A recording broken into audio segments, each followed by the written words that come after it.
பழம்பெரும் நடிகையும் ஏவிஎம் ராஜனுடைய மனைவியுமான புஷ்பலதா காலமாகியிருக்காங்க.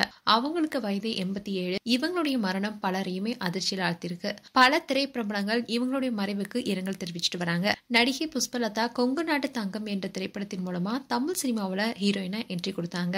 அதை தொடர்ந்து சாரதா, பார் மகளை பார், நானும் ஒரு பெண், கற்பூரம், ஜீவனாம்சம்னு பல வெற்றி படங்களை நடித்திருக்காங்க நடிகை புஷ்பலதா. இவங்க தமிழ் மட்டும் இல்லாம தெலுங்கு, கன்னடம், மலையாளம்னு பல திரைப்படங்களை கதாநாயகியாகவும் துணை கதாபாத்திரத்திலையும் இவங்க நடிச்சிருக்காங்க.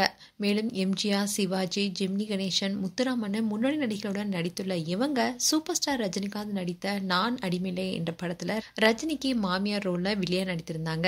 இவங்க நானும் ஒரு பெண் திரைப்படத்துல ஏவிஎம் ராஜனுடன் இணைந்து நடித்தப்போ இவங்களுக்குள்ள காதல் ஏற்பட்டிருக்கு. பல நாட்களா காதலிச்சுட்டு வந்த இவங்க திருமணமும் செய்துக்கிட்டாங்க.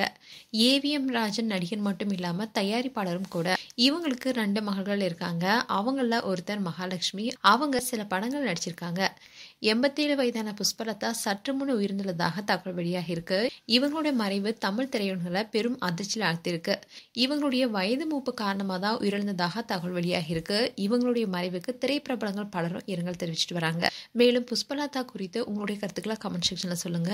இது போன்ற வீடியோஸை பார்க்க நியூஸ் தமிழ் கிளிட்ஸ் சேனலை சப்ஸ்கிரைப் பண்ணுங்க. மறக்காம நோட்டிபிகேஷன் பட்டனை கிளிக் பண்ணுங்க.